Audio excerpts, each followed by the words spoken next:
This is Mr. Big Pitch, and you're listening to Talking Brawls. Always a pleasure to welcome on my next guest.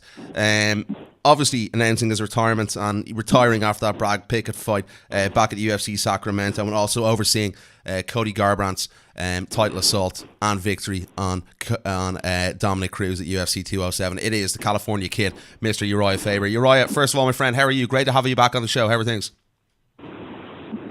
Doing great, man. I'm, busy day, and it's storming actually in Sacramento. So I'm driving in the rain, doing this interview, and having a good time. Good stuff, man. Good stuff. Yeah, obviously, we're well used to that weather. So I think we have a storm coming in overnight, a bit of a snowstorm. So you can't complain too much. Yeah, we don't have any snow right here right now, so I'm fortunate in that regard. Good stuff, Urijah. Obviously, it's been a pretty emotional, I'd say, couple of months for you, obviously, since that retirement fight against Brad Pickett. And obviously, we saw you after the Cody Garbrandt fight. You were very, very emotional. How's everything going for you? It's been great, man. I mean, I feel like, it's a bit of a shame, the popularity of the sport and where everything's going to be out right now, but it's also been such an awesome experience, and went out on such a high note, and was able to pass the torch at an amazing time with Cody, having a great performance to get that strap and bring it back home. It's been kind of surreal, and it's been a lot of fun. Definitely, 100%. We look at that fight against Cody. You've Justin Buchholz there, obviously, being the head coach, Chris Holdsworth, you've Danny Castillo in there, yourself, your knowledge. How crucial and important was your knowledge in the build-up to that fight in relation to training and obviously defeating Dominic Cruz for Cody Garbrandt? I think it was little things that I was able to add on game plan stuff, and just, my biggest contribution, and it's been like this for years as I've been a mentor for these guys, is the mental side of the game,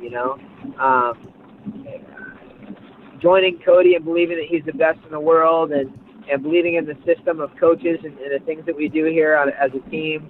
Of course, I have my input on what I think is a wise way to approach Dominic and things to watch out for, but it's more the mental side that I've always excelled in, and we've got such a great thing going from the coaches that have been here for over a decade to guys that are cut from our same cloth.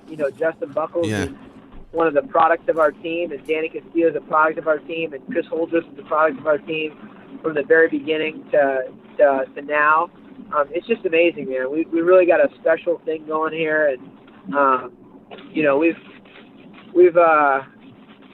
we've got a lot of champions in the field ready to step up and take more belts.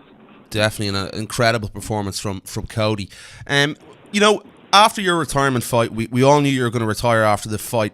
What was your role exactly? Do you leave it up to Justin, Chris Holdsworth, and Danny Castillo with Cody? Do you have much of an input in what the actual game plan is? I'm going to be very hands-on with my entire team, and I look forward to building the team in general as overseeing things, not necessarily as the head coach per se. I feel like our coaches are doing an amazing job right now, and that's a big commitment. That's something that you have to commit all your time and all your energy and be 100% passionate about.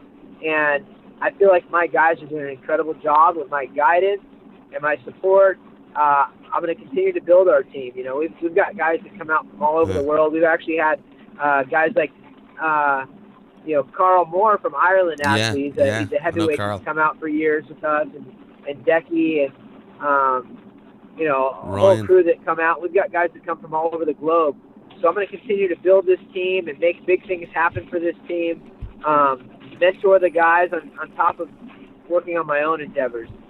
Yeah, we know Karl. Actually, that's an interesting one. We know Karl quite well, obviously, here.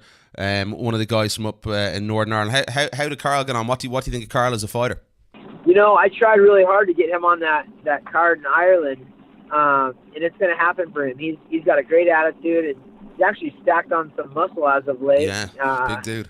Very skilled guy, a very skilled guy on the ground for a heavyweight also. So I know he knocks people out, but I can see Karl having a big future in the UFC and being a guy that can be a contender for that belt. So I'm excited for the for the future of our team, especially with the guys that have been coming up under me for 9-10 years, some 13, 14 years that are now adults and professionals. So it's an exciting time.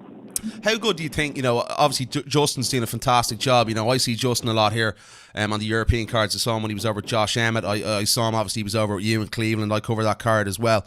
Do you think him and Chris Holsworth and Danny Castillo, that they all complement each other, and it's a good balance that you have there at the moment?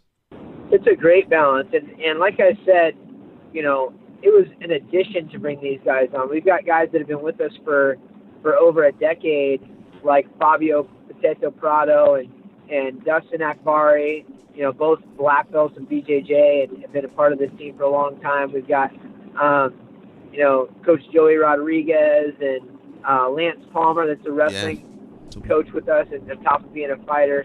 And so everybody is working together. We've always had kind of a co-op, and Justin's been doing a great job of making it his main focus to make this team the best in the world.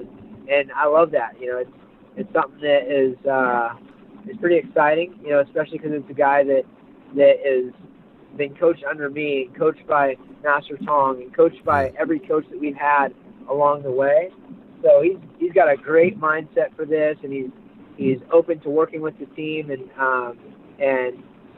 everybody working together is pretty incredible. And I'll be doing my part as well. Do you think maybe a lot of people have underestimated Justin Buchholz's ability as a coach? I don't know. I mean, I don't really know what that means necessarily, but if anybody's underestimated anything, we've had a great program for over a decade, and one of the top teams for a very long time, and he's the cutting edge right now. So I'm not sure how people view him or not, but he's doing a great job, and so are the other coaches that have been along the way. So we're very fortunate. I was just saying, I think he could definitely be a shoe-in for Coach of the Year. If not this year, then next year. But he's a guy that's been a contributor to our team without being an official head coach for a long time. But he was a competing fighter as well, and focusing on that. So he's definitely one of the best in the game. He's officially the head coach now, I presume. Yeah. Yes. We talk about the foundations. Maybe, in the last few months, as we said, we talked about finding that balance. Now that the foundations are there, has it been very important to have that in order to get functionality amongst the fighters and in the gym, a routine, almost? It has been. We've had great coaches along the way, and it's gotten more and more refined as we've had more success. There was a time when, it was the fighters coaching each other and having, Master Tong in there and different guys working in different roles, and the sport's grown and we've grown with it. So, when you're talking about a system, the system's been there. The system's been there for a long time. We've made small tweaks and added in, more and more, refined parts to the pieces, but we've done the same set of practices for over a decade, and it's grown, and it's taken on a life of its own. But we attract an energy and a type of person that really fits with our model, and we don't choose who stands out in our team. It's about being in the system and then making a break for yourself. In relation to, obviously there's been a lot of rumours and speculation, and a lot of people want to see your former teammate TJ Dillashaw challenge Cody for that title next, and there's been obviously talk of Dom Cruz getting a rematch, but I think the UFC are leaning towards the TJ fight. In relation to what fights are taken amongst your fighters, how much of a say do you have in what fights are taken on board by the team? We'll have discussions, but I've never picked a fight or chosen my opponent or anything. And I think that's kind of the same situation. The UFC has the ultimate call. Of course. So, we could always lead in one direction or the other, and it's kind of cool. TJ really is a product of our team, as much as he may have forgot that or been brainwashed or whatnot. I mean, the guy lived in my house, had every single coach that I had, was brought up, won the belt underneath us, and it's just an interesting turn of events to where our team has the best fighters in the world, and now going head to head. So there's a little bit of pride in that, but there's also some scorn there. And I know that it was a very, very hard time when this breakup happened, and I think it was more out of greed and manipulation than anything. But our team now is stronger than it's ever been. I think that was kind of a gut check to everyone involved, that this team means a lot to people, not just in the becoming fighters, but becoming better people and having a bigger family. It's not a perfect family, of course. There's always the drama and whatnot, but it's really cool that we have two of our guys fighting for the world championship, and both won the belt underneath our umbrella, and now Cody's here to stay, man. I think it's going to be a rough go for TJ Dillashaw if that fight happens. Is that the fight you'd like to see Cody take next, or would you like to see him rematch Dominic Cruz? What would your thoughts be? I don't really care who the fight's against. I never really enjoy the dramatic portions of this fight. I do it because I love it. So it's going to be weird having the whole build up and the drama and reliving all some of the crappy stuff. And Cruz was a great champion also. If he really wants to push for a rematch, I'm sure that he could get that. But I don't really care. The real star here, the real factor here, is Cody Garbrandt. I mean, he's a very special individual. It's funny because I've heard some people that don't understand how the world works talking about, he's not the sharpest tool in the shed, or talking about his ability with the banter back and forth, or his interview.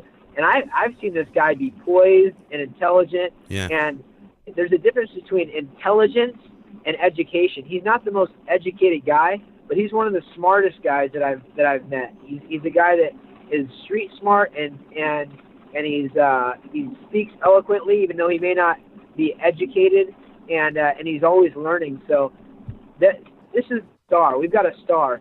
Win, lose, or draw, Cody's a star in this sport. It just so happens to be that he's the best fighter in the world on top of it. I agree, man. Yeah, I've Cody was there as a guest fighter at UFC Cleveland, his home state, Ohio. People were, the media guys had nothing but good things to say about him. He held himself very well. I completely agree with you. In relation to what happened, obviously, with a couple of the guys, and the last time we spoke, Urijah, here on the show, you sort of mentioned that, you had to be wary of what was going on in the gym because of what happened with TJ. He was trying to possibly recruit some people out of the gym. How careful will you have to be in the build-up in relation to keeping things under wraps in the gym in case something like that happens again? Oh, I don't worry about that, man. That's such an external thing. All we can do is just create a supportive, fun, winning environment where these guys are living a tough life, a disciplined life, and I mean, guys are stupid to leave our team. It really is a dumb move to leave our team. And when you start listening to other people's opinions and they have their own agendas and things like that, it's something that you can't control. We just worry about who's with us, who wants to be part of what we're doing, and I don't care. If anyone wants to leave, go ahead. I'm not trying to be salesy and keep anyone or convince people to go. We'll attract the right people and keep doing a good job. Definitely. Just a couple of more things before I let you go. Do appreciate the time, Urijah. In relation to what you're going to do next, obviously you've a lot of projects. You've Torque.net, your clothing line. Are you expanding the gym? Do I believe as well? Is that correct? Yeah, we've got a massive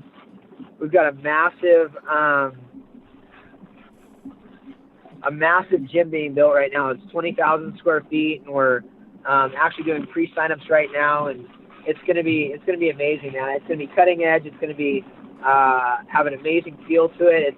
The design is gonna be cool. The facilities are gonna be top notch. It's gonna be a great place to grow our team. Definitely, it sounds interesting. I saw that on your Snapchat there earlier on today. You were going around, so that's obviously exciting times. Anything else we should know about that you've in the pipeline? Anything exciting that you'd like to share with us? Just that we're really working on growing this team. I've been able to grow kind of without having a real mind pointed at the team, just kind of going along and building something that's cool. But I'm being very mindful now of taking this team to the next level. That means heavyweights fight heavyweights, guys from all the globe, guys that get what we're trying to build. So if there's anyone listening out there, we have a Train with Tam program where you can come in and check out our facility. Decky and Decky Dalton, is it? Yeah, and Carl, they've taken advantage of that throughout the years. But we'd love to take a look at talent, and even if you're not planning on being a fighter, we've got a really cool thing going here. So just coming to experience it. You can check that out at teamalphamail.com. Awesome stuff. Yeah, I'm sure people will definitely check that out. Entertainment, yeah. No movies. Yeah, I've got some entertainment stuff in the works, some TV shows and movie stuff. Awesome. But that stuff is all part of the bigger picture. So just keep your eye on what we're doing, and I appreciate the support. It's funny. They did an update to Instagram, and they basically showed me where the top level of my support was. And Dublin, Ireland, was number 1. Sacramento was number 2. Yeah, there so you. I feel the love from Ireland, man, which is so funny because I'm of course Irish. I've got Irish. My family came over actually in the 1800s from Ireland into New York, and so I have a little special spot for the Irish folks there. And I also had to go against one of your, the idols over there, Conor McGregor, and had to, be beside him. So I feel the support and the love from Ireland. So I appreciate it. Sure, we've spoken on many occasions, Uriah, on every time we do a show, it does big numbers. So you've definitely a big support here. You get a big pop from the Irish crowd as well. Obviously, the last time Conor McGregor fought, when you're on the card. When was the last time you fought in the same card as Conor? Was it 202 or was it before that? Was it 189? That was. I was there. That was when he fought. I can't remember. Yeah, I think it was one of the big. Yeah, man, it's hard to recall any of them, to be honest, Johnny Moore. But you got a big pop, obviously, anytime you're on. It was the time of the weigh-in. What was it? It was against Chad, I think. Was it? Is that right? Did you fight in that card? No. No, it wasn't Chad. It was. Where was it? I can't remember. I think it was against Frankie Stein last December. That's right. Yeah. Oh, Aldo. There we go. That was it. Jose Aldo. Last December. Aldo. Yeah. The Irish fans. It was Connor than me. We got some love out there. Yeah, man. Yeah, they do. Just two more for you. Any updates on Paige? Obviously, Paige coming off a tough loss. How important is it to keep her mind focused on the job in hand in the coming years? She's so young. She's 22 years old, and she's got the world at her fingertips. I think it's just the Bruce Lee thing. I'd rather know do one kick 1,000 times than 1,000 kicks one time. Paige just needs to put in that time. She made a small mistake that cost her the fight last time, and she's a girl that stays really positive. So just getting her back in the gym and grinding on that technique will be the right recipe for her. And she's again 22 years old. She's already a star in the sport. She just needs to keep developing as a fighter, and she'll be in that title contention. She'll be coming back strong. Chad still obviously around the gym, looking forward to probably getting back in there soon enough as well in the next 6 or 7 months. Yeah, he's been on a little bit of a suspension. Yeah, still, yeah. For his eczema medication, unfortunately. But he's been hunting and staying in great shape, and he comes in. He's doing a super fight grappling match in Chael Sonnen's SUG, grappling organization out in Oregon. So he's competing right now for that, keeping the edge, and looking forward to getting back in. Yeah, he's keeping the edge. That's what I was asking. Just obviously we know he's banned with the USADA ban, but he's keeping fit and healthy anyway, and in shape. Yeah. Yes, sir. 100%. Uriah, it's always been a pleasure. Just one more for you. You always said to me, I remember we spoke in Stockholm a couple of years ago, it was about the big money fights for you. Obviously, you've called it a day now. If there was a big fight offered to you, would there be any possibility you might turn your head? I mean, I never rule out a great opportunity or a good time. And I love to fight. I really feel like I have all the tools to do so if I want.